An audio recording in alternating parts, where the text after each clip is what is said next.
Welcome to the Android Guys in Brief podcast. Today is Thursday, June 28th, 2018, and my name is Donovan Jessica, and I'm joined by Andrew Myrick, one of our editors. What's up, Andrew? Not much, man. How you doing? Doing pretty good, we have a few topics to cover today. Topic one is the fact that Sony is asking $1,000 for the XZ2 Premium and might stop selling phones in Africa and the Middle East.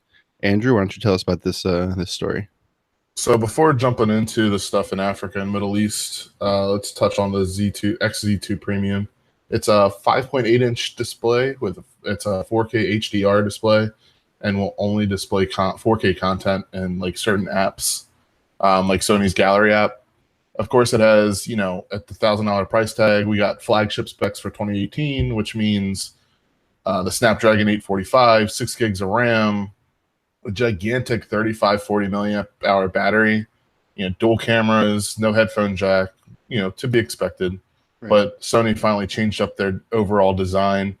Looks more smooth and rounded edges versus the blocks, like the rectangles that we've been accustomed to for the last, 3, 4, 5 years now. Right.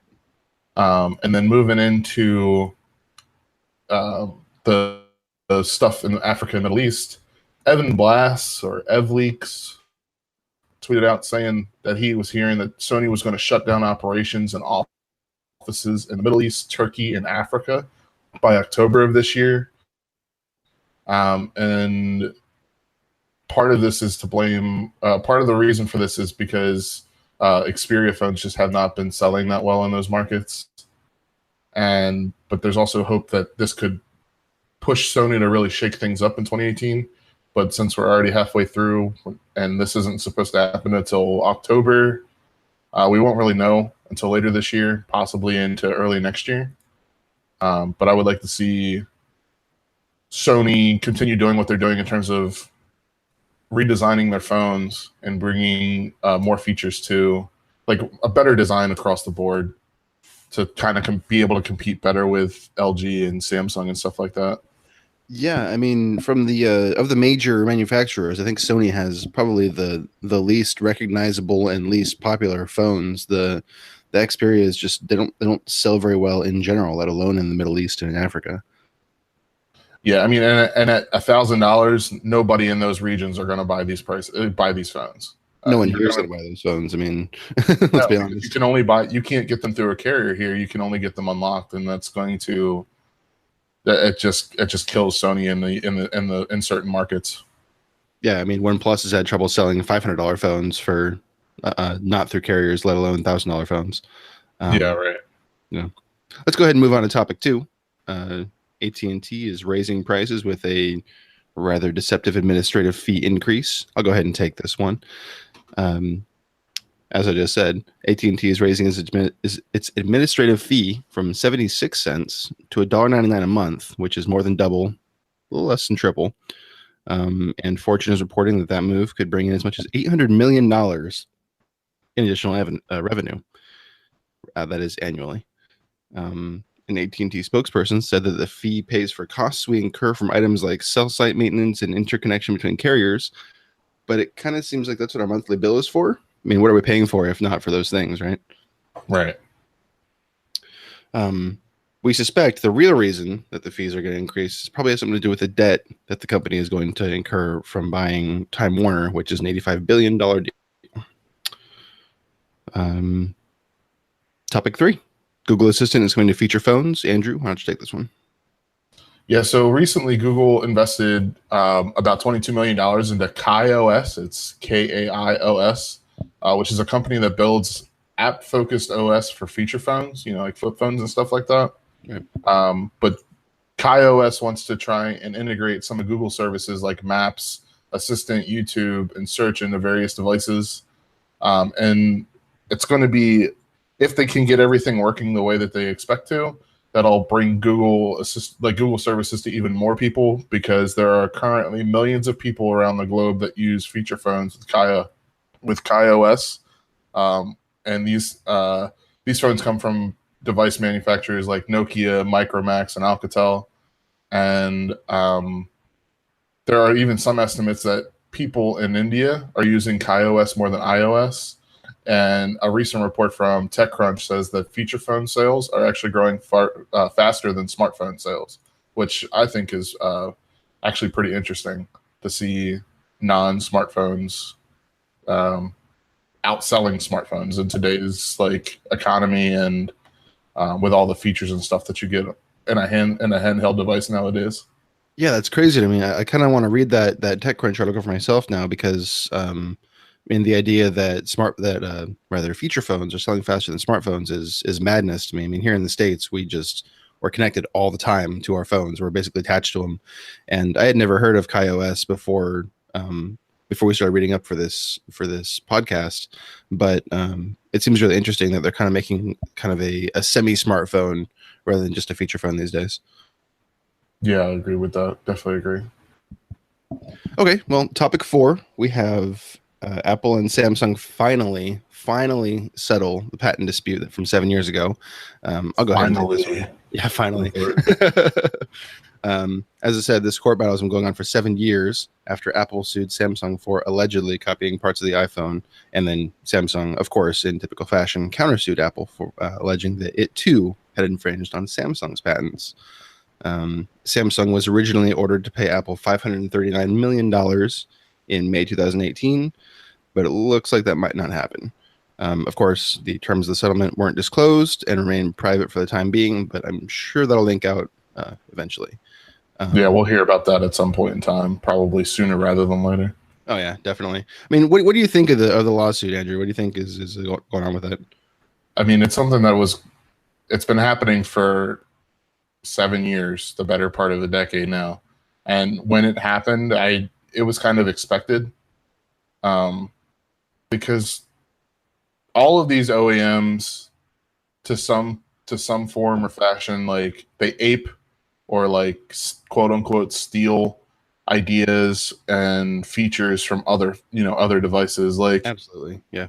The most recent one that I can come to mind, like off the bat, is Apple released the iPhone X with Animoji, and then Samsung came out with AR emoji, which was a more personalized version. And then with iOS 12, which releases this fall, Apple's coming out with, I think it's pronounced Memoji, which is personalized Animoji. So you can actually like go through and customize and create your own little Animoji, then record up to 30 seconds and send it out to your friends or overlay it on pictures and stuff like that. So these companies are always like aping and taking different things from one another and just putting their own spin on it. And then when it comes to like Samsung and Apple directly, it was expected, and it's good to see it's fine. It looks like it's finally done. Like the fight for now, at least, is finally over. Yeah, I mean, I think something that's often lost in the scuffle of corporate espionage and stealing and all these inflammatory words is that the consumer benefits from these things. Like, Apple innovates, and then Android comes back with its own version, its own take on this with improvements, and then Apple, just like you were saying with the emojis, the consumer benefits from these things because they're improvements over time. It's the free market at work, really. Yeah. Well, alrighty. Topic 5. Samsung. Sorry? I said you said topic 5. I said the last one's the big one. Oh yeah, indeed. Samsung sent out a Note 9 invites. Andrew, why don't you take this one? Yeah, so Samsung kind of surprised everyone yesterday and announced that the Note 9, well, they didn't say the Note 9, but its next Samsung Galaxy Unpacked event will be taking place on August 9th, which, 9 and 9 is 9. We'll just take that there. I get it. And then the invite itself shows off like the S Pen button, which leads us to believe that the Note 9's on the way. And the event's going to be held in New York City. And for those who can't actually attend the event, Samsung will be live streaming the event online like they have been for the last few Unpacked events. So, Donovan, what are you looking to see, or what are you predicting that Samsung will do for the Note 9? Well, the Note 9 kind of seems to be like the Galaxy S series, but it's kind of like the half iteration. So you might see a couple new AI features, maybe. I wouldn't expect necessarily a new processor, because we probably would have heard about that beforehand. Maybe a RAM upgrade.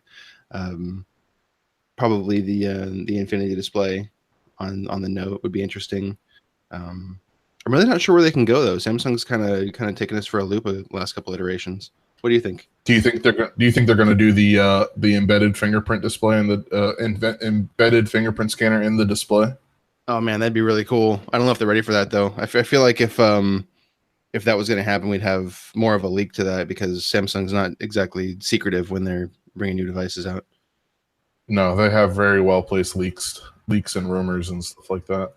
I agree with you. I think we're going to get Infinity display, dual camera setup, Snapdragon 845, obviously the S Pen,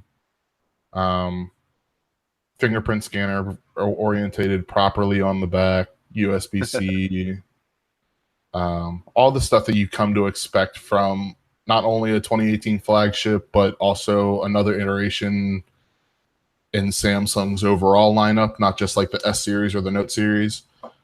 I do think that we could see some improvements to, I think Bixby could be improved a little bit more.